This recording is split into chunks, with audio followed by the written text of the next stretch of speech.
Good morning.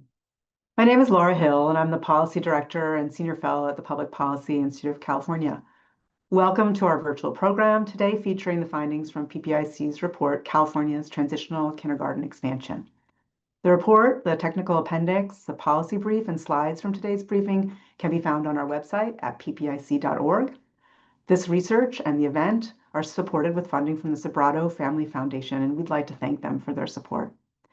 For today's program, I'll present some findings from the report, and I will also be joined then by my colleague and co-author, Maya Lawton, and we'll discuss a few of the key findings and takeaways, and then answer a few audience questions. If you do have a question, please send it along with your name and organization to the address displayed on the slide, ppiceventsquestions@gmail.com. And as a reminder, PPIC is a public charity. It does not take or support positions on any ballot measure or legislation, nor does it support, endorse, oppose any political parties or candidates for public office. And now on to our presentation.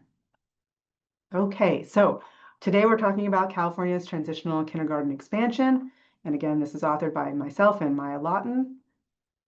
And just to remind folks of what TK is, Transitional Kindergarten is a free, high-quality preschool option, pre-kindergarten option available for all 4-year-olds.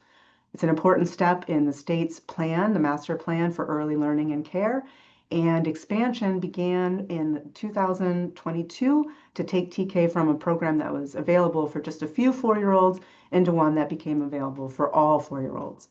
And it's adding a grade into our K-12 system. Here I'll step you through how TK has been expanding over the last few years.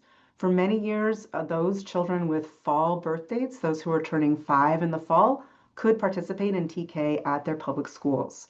Starting in the 22-23 school year, it became available to children with greater numbers of birth dates.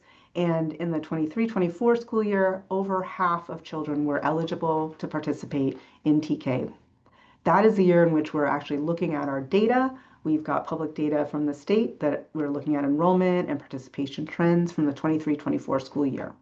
This most recent school year, that is almost over for some and concluded for others, about a third of 4-year-olds were eligible to attend TK. And during this last school year, we interviewed administrators and teachers in TK spaces in about 10 districts in the state. And again, about 3/4 of children were eligible at this time. The coming school year, all 4-year-olds will be birth date eligible to participate in TK at their school district. The thing that I also want to point out is that as TK is expanding, each year, younger and younger 4-year-olds are joining the ranks of the TK eligible. And we'll touch on that theme a few times in our presentation today. We're asking in this work how TK enrollment and take-up trends have varied by demographic characteristics and also across districts and schools. And we have some views from the districts that we want to share about how TK has evolved during eligibility expansion and how it's gone in integrating these younger 4-year-olds. There are some challenges with that we'll highlight in our presentation, and just generally how TK students and families supporting those needs is important in TK. First, a look at some of the data.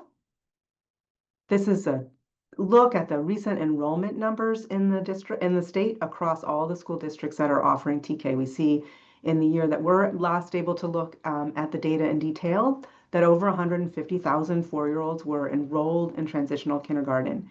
You can see kind of the low point in recent years took place in the 2021 school year when instruction was almost entirely remote for children.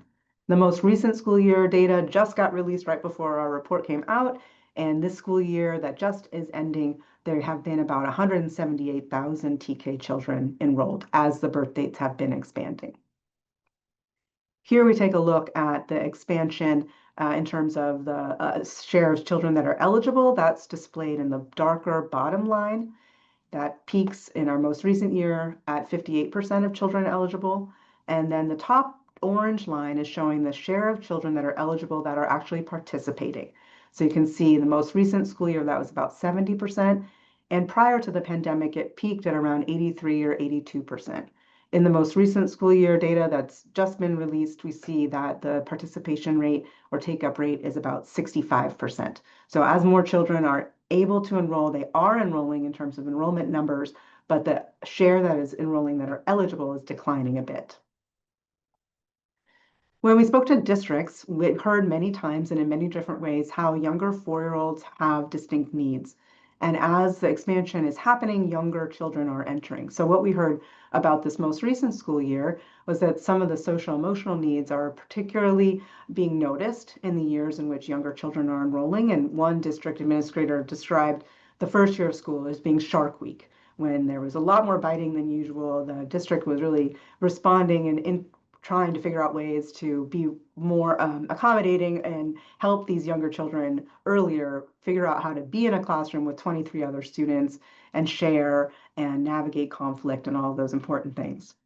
We also heard from districts that, in particular, the cohorts that are entering post-COVID, some of these caregivers and parents and children may have been in isolation to a greater extent than in the past. And so some of these behavioral and social emotional skills that children need when they start school and develop in school were something that they were working on with a number of children. And very importantly, we also heard that K-12 teachers may not all have tremendous experience in guiding 4-year-old behavior. Sometimes teachers are coming down from kindergarten, but sometimes they're coming down from, say, 3rd grade to help in a TK classroom or to take on TK instruction, and they don't have the same experience guiding 4-year-olds.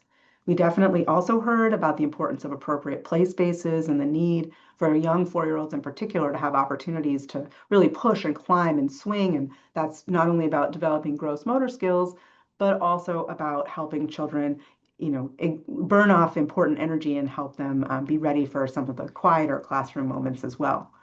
Toileting was another important issue, not only in terms of spaces, but making sure that the instructor, the TK teachers were prepared for what is inevitable when you have a classroom of 4-year-olds. Not all of them are going to be toilet trained. Districts are also talking a great deal about the work that they're doing to make strides in integrating play-based curriculum or structured play-based curriculum. And it's not always been easy. Definitely all the districts we spoke to reported how important it is to have this type of a curriculum.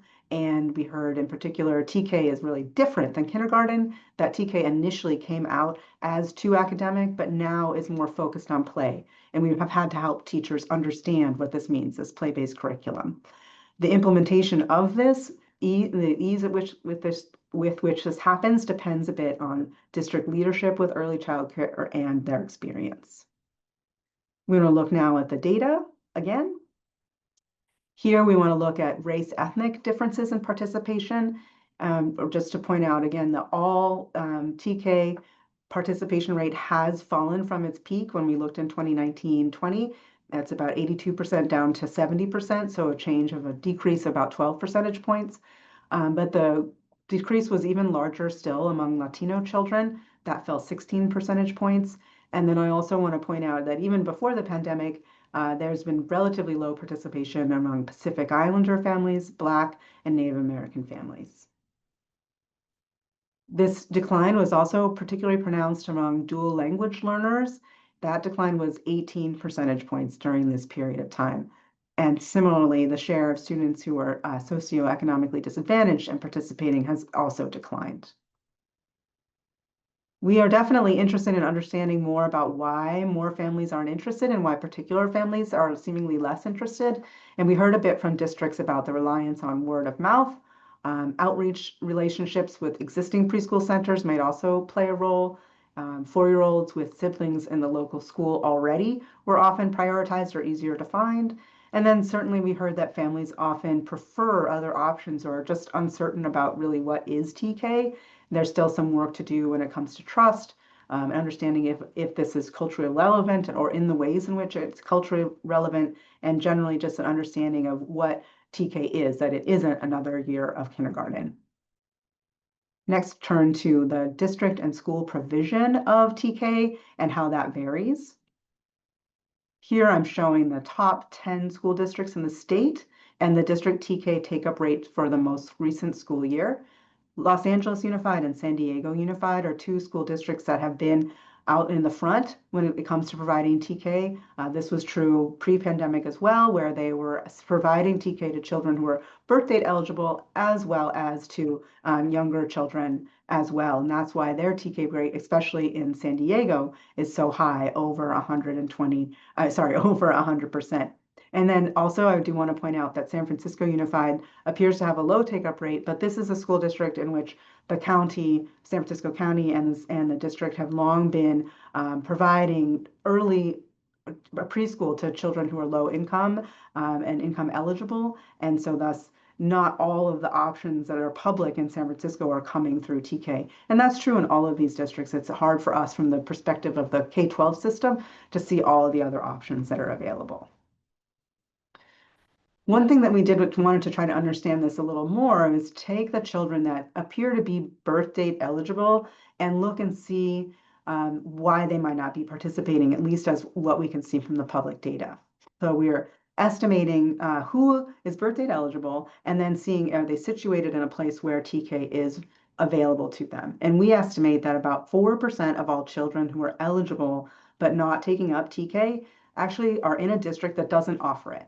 So while TK is required for all districts that have a kindergarten classroom, not all districts are providing it. This has been an improvement since the last time we looked, but this is still the case that 4% of children reside in districts that don't offer, and about 2% or about half of those who are in districts that don't offer it actually reside in basic aid districts. These are districts that don't get additional funding for each child they enroll. Then fully 33% of students do not have TK at their local school. So it might be in their district, but it's not at their school. And then the vast majority, 63%, are actually living in districts and schools that provide TK, but they're not choosing it. We did look again at the take-up rate for children where it was offered at their school and found that indeed when it's offered at their school, more children do take it up. And that's true across race ethnic groups, but that doesn't close the gap that we observed earlier. Then I just want to conclude with some policy considerations. We think that providing TK at all districts and all schools would improve TK take-up rates statewide. We are seeing that districts are making strides when it comes to accommodating the needs of younger 4-year-olds, but there's still work to do, and this is something that the districts we spoke to were definitely aware of and we're working on. And then finally, wanted to conclude that integrating data across early childcare systems and providers will really help us understand how this is working for families and how it's working for providers, and both are important to the success of TK.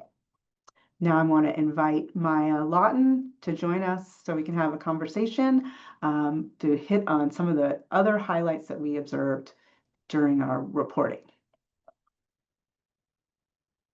Hello, Laura. Hi, Maya. Thanks for joining. It's great to see you. Maya, in our interviews with school districts, we saw quite a range of experience when it came to district leadership, familiarity, and comfort with early childhood education and care, and that could implementation of TK. Could you help me understand a little bit more about that? Absolutely. One of the questions we asked in our interviews to districts about TK implementation was, what are the challenges and successes that they're experiencing?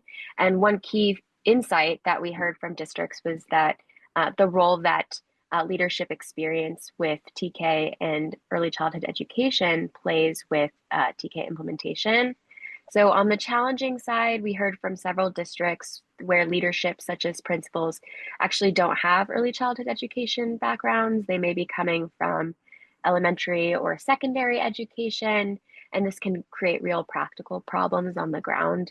They might not understand all of the different developmental needs of 4-year-olds that you outlined in your presentation, just about play-based infrastructure. And that TK is its own distinct program from kindergarten. One district captured this well, emphasizing the change in when TK was first launched in 2012. It looked more like kindergarten, but now TK is focused on play-based learning. As I'm going to read a quote. So one district said, "We're fighting a paradigm shift in principals and teachers. When TK was first made available in 2012, it was more academic and it was similar to kindergarten. Principals set the tone in a school. If they don't understand early childhood education, they may ignore it or expect things that are not age appropriate." And this can also impact how parents and members of the community engage with TK. But in contrast, we also heard that districts that had clear partnerships between teachers and leadership were able to collaborate better and be able to recommend and implement TK so that it best meets the age appropriate needs of younger 4 year olds during TK implementation expansion. So this suggested that programming to meet eligibility expansion really relies on leadership capacity as well, in addition to funding for these infrastructure needs. Thank you, Maya. And I'm going to change gears a little bit. And one of the questions that we've received a lot in our research has been, why aren't we seeing higher take-up rates based on what we found? Do you have any insight to share regarding that question? Yes, I wish we had more, but I have some to share for sure. First, I think one of the things that we kind of concluded with in the presentation was that it's not always available. And when it is available, are higher take-up rates. So that is one key thing. We definitely have seen a lot of progress relative to the last time we examined this, which was pre-pandemic, that fewer districts, well, I should say more districts are offering TK now than in the past. And that's true for basic aid districts as well as it is for the districts that are funded through the local control funding formula. And just to be clear, all districts that have kindergarten classrooms are required to offer TK. So that is an important thing that I think there is still some room to help increase take-up rates. And the Department of Education has recently reminded districts of their obligation in a memo to do that, but there's really no mechanism at this point that requires it. So that's one thing that I think is important to point out. And then also family choice. We definitely heard from some of the districts that they were struggling to make it feel culturally relevant for some families in some instances. And there are some really pithy and some longer quotations about that in the report that might be interesting to check out. But also that just to remind folks that there are very many other options for early care in California. Now, they're not always as accessible as people would like, but there's evidence or suggestion anyway that families are sometimes choosing these and preferring these still to TK. And then finally, about this, I just want to point out that there are other universal programs in different states or localities, and it's really rare for a TK even or for preschool, even when it's universally available for all students to be participating. Now, of course, we want to remove all barriers to participating. When a program is implemented well and is helpful for children, we want as many families as possible to participate, but the way it's designed in California, it's definitely a choice. Thank you for unpacking that a bit, Laura. And I also want to follow up around the data that we shared in our report regarding drops in take up among dual language learners and how why in particular we might be seeing this among Latino children who are dual language learners. That's another great question and one that I wish we had more answers to, but I'll dig in where we can here. One clue is many of the districts that were early adopters of TK and that were serving at high proportion had high take-up rates among Latino DLL children and dual language learners in general, such as LAUSD and San Diego. They still have high take-up rates, but they have also dropped. So what we see at the state level is replicated in even these districts that were doing a lot before, had high take-up rates before, they are also seeing declines in their take-up rate. So that suggests, this is reflecting preferences as TK is expanding. And we don't have too much more detail beyond that, at least when it comes to that data point. We also did look in the data to understand if it's something to do with the characteristics of the districts that are expanding their TK provision. So we examined districts that went from not providing at all to now offering it. And we also looked at districts that were expanding from, wherever they had been before to now in terms of the provision. And we didn't see any, really systematic differences in the type of districts that were making these changes. And therefore, that didn't really suggest to us that that would be driving differences we see among DLL participation or Latino DLL participation. And we have heard, and there's been some other research that suggests like Latino families are slightly less likely than other families to know about TK. And so that makes it hard to choose it if you don't know about it. And I think that there's definitely some work going on in the state to understand a little bit more about families' decision making around this. Other researchers are tackling those questions. And that seems to be really important to understand how families are making this decision. We're taking the view from, we look at the publicly available state data, and we're also looking at what districts are saying about how that's going. But I think the parent voice here is going to be really important. And Maya, I wanted to ask you, so last time we looked at the data, we couldn't examine special education status. Now, this last year, you can do that in public data. And then we also have heard from districts that TK expansion has really allowed them to serve children with special education needs earlier, but that sometimes staff are not ready for that. Can you tell us a little bit more? Yes. Yes, so we weren't able to look at how TK take up might have changed among students with by special education status among 2023-2024 academic year. So it's great that now we are going to be able to access that data and observe trends. But what we do know from this 1 year of static data and our interviews with districts is that they have observed an increase in caseload of referrals and assessments for special education needs, including referrals for individualized education plans, IEPs.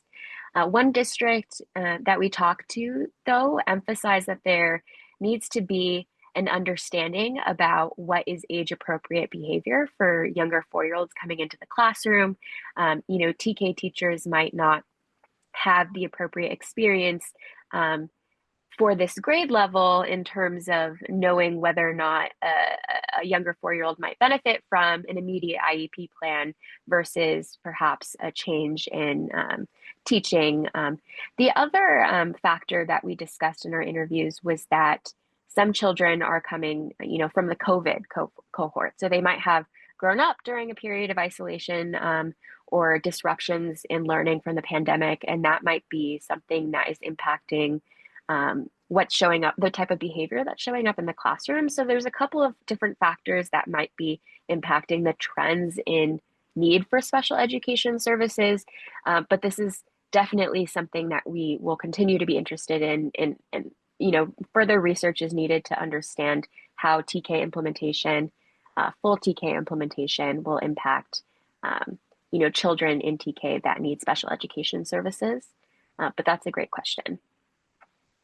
Great. Thanks, Maya. I think now we're going to move to questions from the audience. And I'll just remind folks, if you haven't had a chance to send a question already, please send that to PPIC eventquestions at Gmail. And I see that we have a question already, so I'm going to read it out. And Maya, I'm hoping you'll take this first one. This is from Eric Premack, the Executive Director of the Charter Schools Development Center, Incorporated. And he asks, would California be better served by a single program that funds programs on an equitable basis and that gives parents and families more choice and flexibility to direct preschool funding to meet unique parent work schedules rather than assume all parents work during normal school hours? So a lot to unpack there, but thanks for tackling it. There's a lot to unpack there, but I think it's an excellent theoretical question that points out or begs us to point out how complex the funding for childcare programs in California is. And so to imagine a single funding system that funds these types of programs equitably could be beneficial, but it could also be challenging given that childcare programs, the variety of them that we have, state preschool, Head Start, subsidized childcare, TK, are funded by multiple local, state, and federal preschool funding streams. And that might be an issue with administration. But as it stands, the mixed delivery system of care across California does offer families several choices for childcare. And that is something that we're noticing in how it impacts TK participation trends. While our report does not focus on childcare financing specifically, we did hear in our interviews that as TK expansion happens this fall, it is critical to coordinate and align this program option with existing preschool and childcare programs to ensure that families are aware of the variety of programs that might give them flexibility in providing preschool options, and that they're better informed about what the options are. So not a direct answer to the question, but there are some ways that we might get at that from the report. Thanks, Maya. And then I'll just also point out that PPIC is going to have a report on childcare supply and affordability, just not, again, answering these questions exactly as posed here today, but I still think that will be informative and helpful. That's going to come out in August. And it looks like we have another question. I will read it out and then I'm happy to take it. It is from Elle Hawksworth of the California State Assembly. And she asks, she says, I'm hearing from childcare providers that they are losing 4-year-olds to TK, but then I'm also hearing that TK is under-enrolled. What is actually going on? How can it be both? And that is a great question. I think that we are definitely hearing the same, that providers are losing 4-year-olds to TK, which was anticipated because we have this now free option in the TK in the K-12 system, and now the state is allowing for more slots for 3-year-olds and 2-year-olds. So that is happening. We're hearing that for sure. And then TK is under-enrolled in the sense that there are more 4-year-olds out there who are birthday eligible that are not turning up. And that can be, I think, one thing that we touched on is family choice, but another is that there might actually not be slots for them if it's not offered at their district or if it's not offered at their school, which is convenient to them. And, there are some instances where there are wait lists at school districts for children who are eligible. So while there are children that have birth dates that qualify them for TK, they might not actually be able to enroll. And I think there's actually also conceptually like the top number that we're expecting would require 100% enrollment. And I don't think, based on what we've seen from other states and programs across the country that are universal, it's really would be highly unusual to see 100% participation. So I think it might be disappointing to some that not all students that could be in TK are there, but I think it's most problematic if there are children who want to be there but can't because it's not being offered at their district or school. Let's see. Emily Ward in Massachusetts, student at Boston College, asks, has there been research into the impact that TK has had on later educational success or attainment for students who are enrolled versus not enrolled? And I would say there's been some in California. There's an early report from AIR that looked at this question and looked at kindergarten. There are some of us at PPIC that have looked at this question with some early cohorts. And then Rucker Johnson is also looking at this issue. And we're seeing mostly the data that we were able to look at for 3rd and 4th graders, which is as far as we could track them. We saw that there are some positive impacts when it came to social emotional learning, earlier identification of English learner status, and earlier identification of special education status. We didn't see at that time impacts when it came to test scores. And there are a couple important things to note about that. One is this was cohorts pre-pandemic. I think Maya and I have seen in this research, and others across the state have also seen, that the TK program has really evolved over time. So there's every chance that a newer version of this program that exists now could have different impacts than we were seeing before.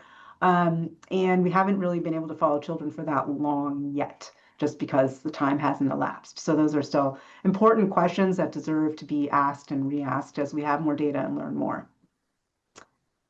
Let's see, I think we have time for maybe one more question. So I'm going to pose this to you. This is coming from Sacramento. TK is not full day in all schools. Is there access to aftercare for families? Yes, we heard from at least all of the districts that we interviewed. They were all offering after school care through ELOP, which is a state-funded after-school program.